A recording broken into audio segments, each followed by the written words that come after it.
Merci à tous d'être restés avec nous dans cette dernière partie d'INSEM qui est consacrée à la grippe. Alors le froid est là et le virus de la grippe aussi. Nous sommes officiellement en hiver, c'est la saison propice à la paranoïa car au moindre éternuement, vous allez fuir les malades comme la peste et vous avez bien raison puisque c'est pas top la grippe et la peste, je l'ai fait Emmanuel. Alors contrairement à ce que vous imaginiez, ce ne sont pas forcément les postillons les principaux responsables de la propagation de l'épidémie, mais enfin ils y contribuent quand même largement.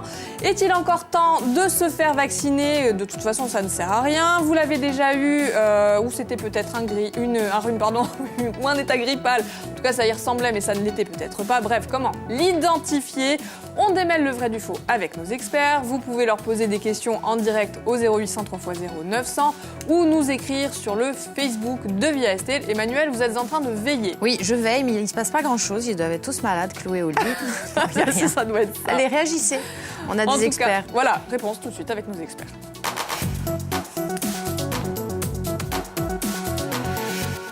Docteur Gisèle Rouault, bonjour. Vous êtes médecin à l'ARS, donc l'Agence régionale de santé. Vous êtes venu accompagner avec Guillaume Euzet, bonjour. Vous êtes ingénieur épidémiologiste, ça fait peur, de Santé publique France, c'est ça? J'ai rien oublié? Non. Donc vous surveillez les microbes et leur évolution? Voilà. En gros. Alors, on a posé la question dans la rue pour savoir ce que les gens pensaient du vaccin contre la grippe, pour voir si ils considèrent que c'est utile ou pas. On écoute leur réponse. Faites le vaccin contre la grippe. Justement, ce soir, il vient l'infirmier nous faire le vaccin. Vous le faites tous les ans? Moi, non, ça faisait X temps, mais comme j'ai eu un problème, je suis obligé de le faire. Vous trouvez que c'est important?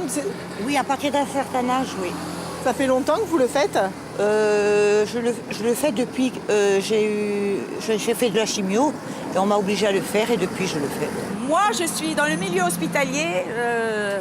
Non, moi je le fais pas. Non. Depuis que j'ai fait le vaccin, j'ai plus de grippe. Donc c'est utile, vous trouvez? Oui. Qu'est-ce que vous en pensez? Pas grand-chose, non. Pour l'instant, non. Je ne trouve pas d'avantage. Pourquoi? Pourquoi? À cause des vaccins sur la grippe A, à cause de ce qui s'est passé avec la grippe A.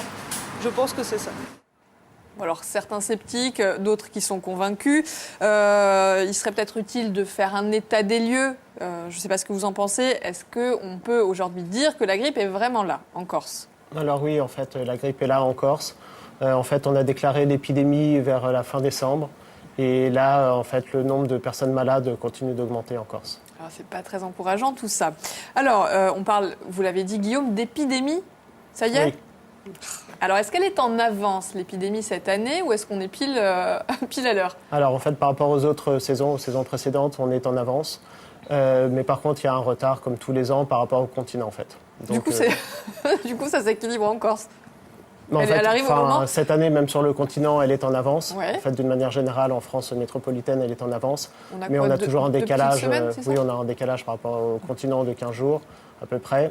Pourquoi le temps qu'elle prenne le bateau? Oui, voilà, le temps qu'elle arrive. À partir de combien de cas on détermine une épidémie?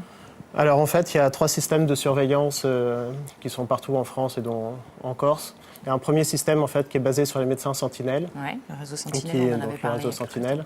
Il y a un autre système en fait, qui est basé sur SOS Médecins, donc à Ajaccio. Et en fait, on surveille aussi tous les passages aux urgences pour syndrome grippaux. À partir de ces 3 sources de données-là, principalement, on regarde en fait l'évolution. Une moyenne par rapport au nombre d'habitants. On regarde à peu près l'évolution. Okay. Alors, docteur, c'est quoi la grippe? Parce qu'on confond avec le rhume, Non, la grippe, l'angine. c'est une pathologie virale qui est très contagieuse, évidemment, et qui va affaiblir et toucher assez gravement les personnes fragiles, les personnes âgées, les personnes qui ont des maladies chroniques, les enfants de moins d'1 an. Et d'une manière générale, c'est une maladie dont on peut facilement atténuer les conséquences par la vaccination. Voilà. Alors que le rhume, ça donne peu ou pas de fièvre, et puis ça n'a pas les conséquences dramatiques que peuvent avoir la grippe chez les personnes fragiles. Alors, est-ce que c'est une infection, j'allais dire pulmonaire ou pas? C'est une infection virale, respiratoire, donc qui peut toucher les bronches et les poumons. Et donc, à cette occasion, il y a souvent des surinfections au décours d'une grippe. C'est quoi les symptômes? La fièvre, les courbatures? Les symptômes de la grippe, oui, la fièvre, la courbature, les maux de tête, les malaises, et puis une fatigue intense quand même. En général, on se sent vraiment abattu. C'est la différence avec un rhume. Où ça va pas fort, mais... voilà, ça va pas fort, mais on n'est quand même pas obligé de rester au lit. Là, une vraie grippe, quand on a ce qu'on appelle la grippe, véritablement, on ne peut rien faire. Hein. La toux fait-elle partie des symptômes? La toux? La toux sèche, oui, parce que... Mais après un peu le début, puisqu'il y a une inflammation quand même de tout le système respiratoire.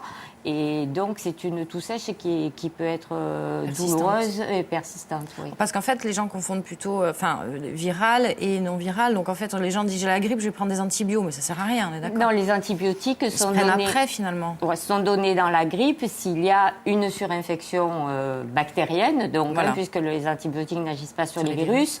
Ou alors, elles peuvent être données en prévention chez des personnes qui ont certaines pathologies chroniques. Et là, il faut quand même un peu prévenir. Voilà, c'est vraiment au cas par cas. C'est le médecin traitant qui juge. Qui détermine. Voilà. Alors, on a quelqu'un qui est au téléphone et qui a une question à vous poser. Pas encore. Alors, le temps de rappeler cette personne. Elle est là chaque année, on est d'accord, la grippe. Mais pourquoi est-ce qu'on s'affole dès qu'elle arrive? C'est parce que c'est vraiment très très virulent en fonction des années ou pas? Je pense qu'on s'affole parce que, comme toutes les années, on n'y croit pas au départ, puisqu'on en parle, puisqu'en fait, dès le mois d'octobre, les messages sont là pour rappeler à la population de se faire vacciner, etc.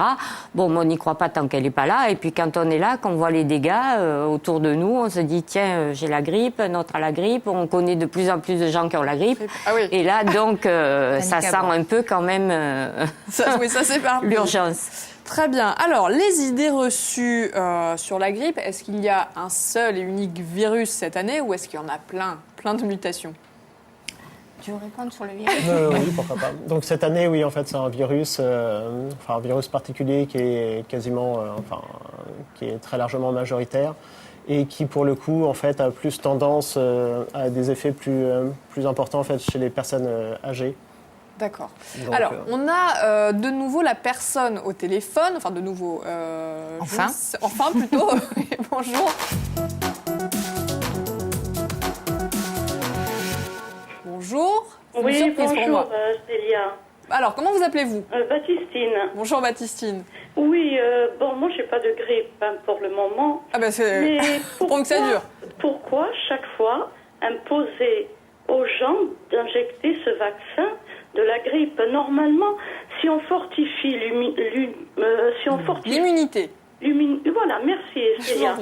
Et si on nettoie le côlon une fois par an, vous avez des gens de 80 ans, déjà la grippe, il faut la prendre que lorsqu'il y a l'épidémie, alors que les personnes âgées, on les vaccine avant et elles sont malades pire encore. Et vous avez de l'homéopathie, voilà. Pourquoi injecter? Moi, j'ai jamais de grippe. Voilà, donc vous, Baptistine, en gros, ce que vous êtes en train de nous dire, c'est que vous êtes plutôt contre le vaccin et que vous préférez essayer de vous immuniser d'une autre façon. Bon, il n'y avait pas d'épidémie.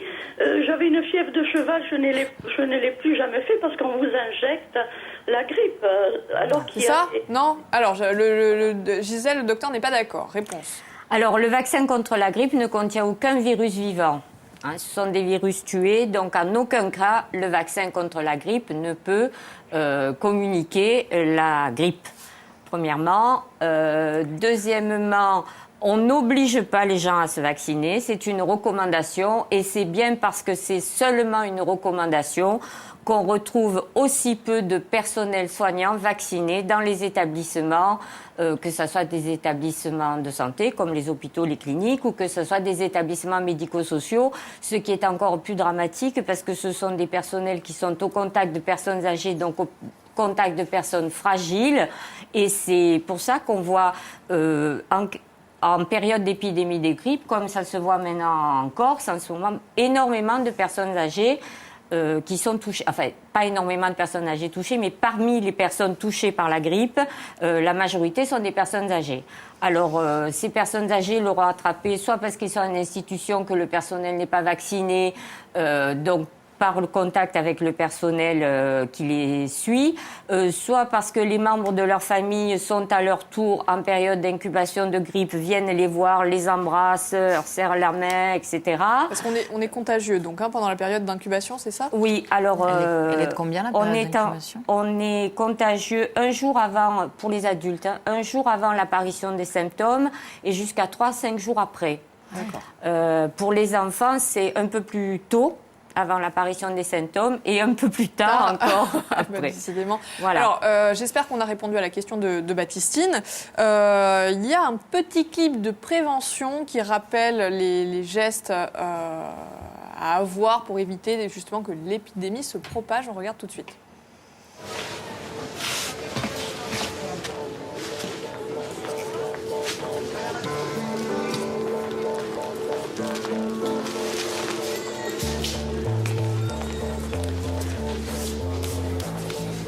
Au quotidien, une main peut contenir et transmettre plusieurs milliers de microbes. Face à la grippe, 3 gestes simples pour limiter les risques de transmission. Lavez-vous les mains plusieurs fois par jour avec du savon ou une solution hydroalcoolique.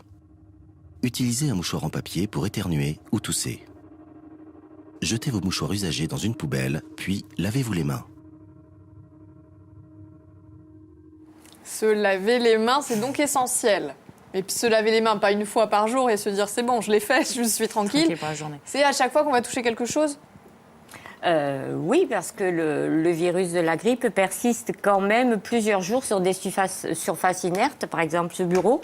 Quelqu'un a la grippe, c'est... Pose les mains dessus? Voilà, enfin, déjà, il faut qu'il en ait sur les mains. Ouais. Donc, pour qu'il en ait sur les mains, il faut qu'il ne se soit pas lavé les mains. Je me gratte le nez. Voilà, qu'il soit éternué. Voilà. Et puis que lui-même soit porteur, évidemment, du virus. Il ne va pas arriver comme ça par l'opération du Faites-moi Saint-Esprit. peur. Combien de temps sur ce bureau? Plusieurs jours. Oh là là. Très bien, alors j'éternue. Je n'éternue donc pas dans mes mains, mais... dans mon coude. Dans le coude. Et je fais donc ma lessive. Ça reste quand même sur les vêtements 8 à 12 heures. Hein. Sur les vêtements, les mouchoirs en papier, en fait, tout ce qui s'en suit. D'accord, donc quand je vais le jeter dans le panier à linge, je fasse la lessive très rapidement. Les huiles essentielles... Une réaction. Peut-on attraper la grippe en faisant juste la bise à quelqu'un qui l'a eu...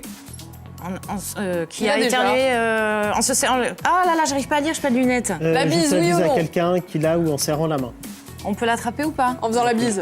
En période d'épidémie de grippe, mais c'est valable aussi pour les gastro-entérites, pour les bronchiolites. On n'embrasse pas les gens, on ne se serre pas les mains, voilà. Ce sera le mot de la fin. Alors arrêtez d'être on se dit au revoir. On se dit au revoir de loin. C'est d'ailleurs ce qu'on va faire nous aussi maintenant. Demain, on va recevoir un autre médecin. On va vous parler du don d'organes, puisque depuis le 1er janvier, la loi a changé. Ce sera à 13h.